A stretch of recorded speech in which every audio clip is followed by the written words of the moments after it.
네, 여러분 안녕하십니까. 8월 14일 금요일 아침 매일 성경 묵상 함께 나누겠습니다. 오늘은 이사야 26장으로 넘어가서 1절에서 27장 1절까지의 내용을 함께 살펴봅니다. 제가 앞부분을 읽어드립니다.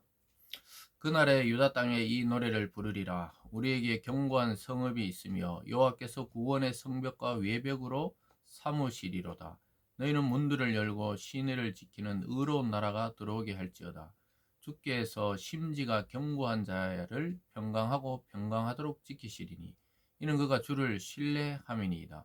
너희는 여호와를 영원히 신뢰하라. 주 여호와는 영원한 반석이심이로다. 아멘. 오늘 본문을 중심으로 이 노래를 부르리라, 이 노래를 부르리라 라는 제목으로 말씀을 증거하겠습니다. 오늘 이사야 선지자는 이 세상이 멸망하고 땅이 붕괴하고 온 우주적인 심판의 와중에서 구원받은 자기 백성들이 하나님을 찬양하는 그러한 일들이 있을 것이라고 말하면서 구원받은 백성이 부를 노래를 미리 들려주는 것을 보게 됩니다.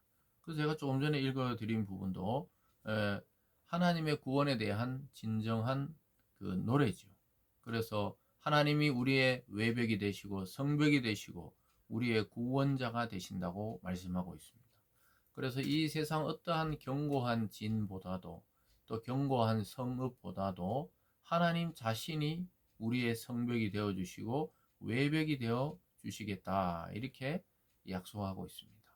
우리 인생을 살아가면서 우리가 돈이 많으면 안전하고 건강하면 안전하고 높은 지위에 올라가면 안전하고 공부를 많이 하면 안전할 것 같지만 전혀 안전하지 않는 자리라는 것을 그 자리에 가보면 깨닫게 됩니다. 그런데 우리가 그것을 향해 나갈 때는 목표가 있기 때문에 잘 모르지만 목표가 이루어지고 나면 굉장한 허무와 또 신기루 같은 인생이구나 이렇게 깨달을 때가 있죠. 그래서 그 자리에서 내려와 보면 아무것도 아니었다는 사실을 알게 됩니다. 그것이 나의 안전과 영혼을 보장하지 못한다는 사실만 깨닫게 됩니다. 그래서 이사야는 지금 온 세상의 심판이 지금 24장부터 이어지고 있는데요. 이 우주적인 종말, 우주적인 하나님의 심판의 때 오히려 구원의 노래를 부르며 하나님을 찬양하는 백성이 있을 것이라고 이야기합니다. 그것이 바로 저와 여러분, 하나님의 백성된 자들, 이 구약에서는 이스라엘 백성들의 구원의 노래가 되는 것입니다. 그래서 이렇게 이야기하고 있죠. 여호와께서 구원을 성벽과 외벽으로 삼으신다. 그래서 우리의 구원, 하나님이 우리를 구원하셔서 하나님 자신이 우리의 방어막이 되어주시고 보호막이 되어주시고 때로는 적의 공격을 막아주시기도 하는 그 자체라고 말씀하고 있습니다. 우리가 아주 의리의리한 아파트 또 안전시설이 잘 되어 있는 집 이런 데 산다고 안심하고 사는 것이 아니고 내가 하나님의 안에 있는가 하나님의 성령의 인도를 받는가 이것이 가장 중요한 문제인 것입니다. 그러면서 계속 아까 4절을 보면 너희는 여호와를 영원히 신뢰하라. 주 여호와는 영원한 반석이시다. 이렇게 말씀하고 있습니다. 우리가 평강을 누리고 혼란 중에도 안정을 누릴 수 있는 것은 하나님이 나의 반석이시고 하나님이 나의 신뢰할 만한 바위가 되시고 성벽이 되시기 때문이라고 노래하고 있습니다. 여러분 소망을 어디에 둬야 되는지를 점점 분명하게 이사야는 하나님의 계시를 통해 우리에게 말씀하고 있습니다. 저와 여러분의 영원한 피난처, 안식처는 오직 하나님 한 분밖에 없다는 사실을 깨닫게 되기를 바랍니다. 계속 가봅니다. 5절에 보면요. 높은 데 거주하는 자를 낮추시며 솟은 성을 헐어 땅에 엎으시되 진토에 미치게 하셨도다. 말이 그것을 밟으리니 곧 빈궁한 자의 발과 곤핍한 자의 걸음이로다. 참 대단한 것 같고 높은 권세에 있던 자들이 진토에 떨어져서 발이 그것을 밟는다는 거예요. 오히려 빈궁하던 자, 곤핍한 자들의 그 발걸음이 그 높은 고관 대작처럼 살고 있던 자들이 땅에 떨어졌을 때 밟는다. 이 상당히 비유적이고 상징적인 것이죠. 그래서 우리가 보는 세계가 끝이 아니라는 거예요. 보이지 않는 하나님의 나라가 이미 우리 곁에 와 있는데 이 세계가 더 어마어마하다는 것입니다. 우리 성도님들은 그래서 반드시 영적인 시선, 영적인 눈을 떠야 하는 것이죠. 그것은 바로 성경의 말씀과 성령을 통해 볼 수 있는 세계입니다. 그래서 이 세상을 이 충동질하고 붙잡고 있는 이 사탄과 귀신의 세력, 또 거기에서 빛을 내고 있는 교회와 성도의 그런 고군분투하는 모습들, 이런 것을 영적으로 읽을 수가 있어야 하는 것이죠. 근데 최후 승리는 결국 그리스도 안에 하나님의 백성된 자들의 승리라는 것이죠. 그래서 그것을 지금 바라보면서 하나님께서 견고한 성이 되어줘서 평강의 노래를 부르는 것을 보게 됩니다. 그리고 의인은 구원하시고 악인은 결국 멸하신다는 이 구약의 대표적인 사상이 7절에서 11절까지 또 등장합니다. 7절입니다. 의인의 길은 정직함이여 정직하신 주께서 의인의 첩경을 평탄하게 하시도다. 의인의 첩경, 의인이 가는 길은 그 굽고 험한 길도 하나님이 먼저 앞에 가서 평탄하게 하신다. 이렇게 말씀합니다. 마치 신약의 세례 요한이 예수님의 길을 첩경을 평탄하게 하듯이 하나님이 우리의 길을 평탄케 해주신다고 말하고 있습니다. 그래서 의인의 길은 정직함의 길입니다. 그래서 우리는 가식적으로 살 필요가 없어요. 그리고 너무 인간을 의식하며 살 필요 없어요.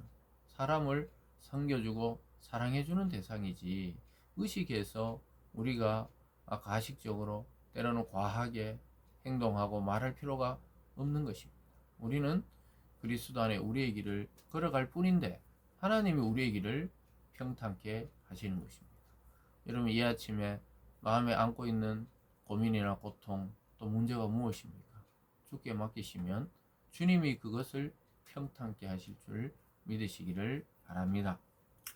계속 내려와 볼까요? 그러면은 악인들은 어떻게 되느냐? 쭉 내려와서 보면 11절에 보면 여호와여 주의 손이 높이 들릴지라 그들이 보지 아니하오나 백성을 위하시는 주의 열성을 보면 부끄러워할 것이라 불이 주의 대적들을 사르리이다. 참 놀랍게도 눈에 보이지 않는 하나님이 그 대적들을 불사른다는 거예요. 멸절시키고 전멸시킨다는 것이죠. 그래서 우리가 악인들의 잠시 흥한 것에 대해서 너무 부러워하거나 또 너무나 왜 저렇게 악인들이 잘 되는가 분노할 필요가 없는 문제죠. 우리는 의인의 길을 걸으면 됩니다. 하나님의 말씀을 따라 성령님께서 인도하시는 그 삶을 매일매일 기도하며 말씀을 듣고 순종하며 걸어가다 보면 어느 날 우리가 승리자의 그 길에 서 있고 하나님 주시는 의의 면류관을 받게 되어 있다는 사실을 우리는 꼭 기억해야 할 것입니다. 계속 보면요, 하나님을 향한 그 신뢰의 그 다짐들이 나옵니다.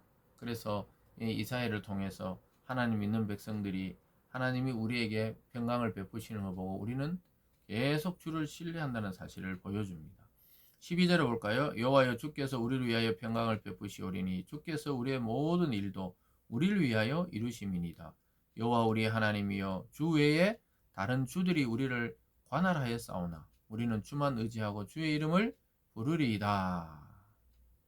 여기 보면요, 우리는 주 외에 다른 주들, 즉 막 한때는 우상들이 우리를 관할하고 또 이방의 신들이 우리를 관할하인 것 같지만 우리는 주만 의지하고 주의 이름만 부르겠다. 이렇게 결단하고 신앙적으로 다짐하고 있는 것이죠. 세상에 우리를 즐겁게 해주고 행복하게 해주고 평안하게 해줄 것 같은 것들이 많이 있습니다. 근데 그건 다 여기 말하는 다른 신들이죠. 하나님 외에 우리의 참만족, 참평강, 참생명 주는 신은 없다고 지금 말씀하고 있습니다. 여러분 어디서 만족을 느끼십니까? 아니 반대로 지금 나는 왜 이렇게 불만족스럽냐? 왜 이렇게 의지가 없고 또 세상이 뭔가 잘못 돌아가는 것 같고 왜 그런 감정을 느낄까요? 내가 하나님과의 관계에서 지금 문제가 생겼다는 거예요. 하나님이 우리에게 주시는 것은 어마어마한 만족과 평안과 축복인데 내가 하나님과의 그 관계성 속에 뭔가 지금 어그러져 있는 것이죠. 그래서 말씀을 듣고 점검하고 기도로 결단하고 그렇게 순종할 때 다시 영혼의 깊은 곳에서부터의 기쁨과 희망과 또 권능과 능력이 솟아나게 되어 있습니다. 이건 분명한 사실이죠. 우리의 아버지이신 하나님은 우리에게 가장 좋은 것을 주시겠다고 약속하고 있는 것입니다. 뭐 밑으로 쭉 내려와도 마찬가지입니다. 회복에 대한 소망, 또 하나님께서 결국은 악한 이 동물을 통해서 악한 자들의 멸망을 상징적으로 보여줍니다. 16절에 가면요. 여호와여 그들이 환난 중에 주를 앙모하여 싸우며 주의 징벌이 그들에게 임할 때 그들이 간절히 주께 기도하였나이다. 여호와여 잉태한 여인이 상기가 임박하여 상고를 겪으며 부르짖는 같이 우리가 주 앞에 그와 같으니이다. 굉장한 고난이죠. 아이를 자연분만한다는 것은 여성이 목숨이 왔다 갔다 하는 일입니다.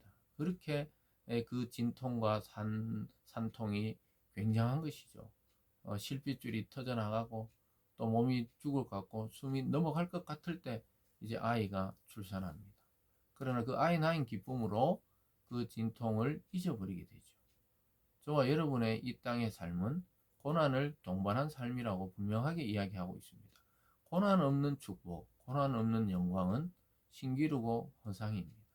그래서 십자가 없는 부활이 없듯이 오늘 백성들의 이 회복의 소망은 지금 고난이 다 거쳐진 게 아니에요. 마치 산모가 그 산통을 하듯이 고통 가운데 있다는 거예요. 그러나 하나님을 쳐다보니까 회복의 소망이 솟아나더라. 이렇게 말씀하고 있는 것입니다. 왜냐하면 하나님은 결국 악을 멸망시키기 때문입니다. 쭉 내려와서 보면요. 마지막 날에 27장 1절에 그날에 여호와께서 그의 견고하고 크고 강한 칼로 날랜 뱀 리워야단 곧 고불고불한 뱀 리워야단을 벌하시며 바다에 있는 용을 죽이시리라. 악의 멸망. 용은 사탄을 상징하고 바다의 리워야단도 뭐 악어 같은 그런 모양의 이 괴물 같은 그런 것을 상징하는데 악의 대표성을 보여줍니다. 이 악의 우두머리들이 다 멸해지게 된다는 것이죠. 이 마지막 심판날에 결국 주님께서 사탄을 유황불못에 던져 넣으실 것입니다. 그때 우리는 승리의 면류관을 쓰고 주님과 함께 잔치를 벌이며 하나님을 찬양하는 위치에 있게 된 존재들이 바로 우리들입니다. 사랑하는 여러분, 오늘 말씀을 통해 소망의 하나님을 바라보면서 참 평강을 누리시고 그리고 이 구원의 노래를 지금 이사야가 백성에게 예언하듯이 오늘 이 시대 우리는 이미 이게 성취된 시대에 살고 있습니다. 구원의 노래를 하나님께 영광스럽게 불러드리며 오늘 하루도 희망과 소망을 하나님께 두고 절대로 주저앉아 있지 마시고 다시 일어서서 승리의 길로 걸어가는 저와 여러분이 되기를 바랍니다. 기도하겠습니다. 사랑의 하나님 아버지, 승리의 노래, 또 소망의 노래를 우리에게 주시고 악이 관영한 것 같아도 하나님의 사람들이 결국 승리하게 된다고 말씀하고 있습니다. 악의 최종적인 멸망을 선포하시는 하나님께서 우리에게 주시는 것은 소망과 희망과 기쁨이고 승리인 것을 깨닫게 해 주셔서 우리가 소망의 이 노래를 부르는 그런 백성이 되게 하여 주시옵소서. 감사드리며 예수님 이름으로 기도드리옵나이다. 아멘.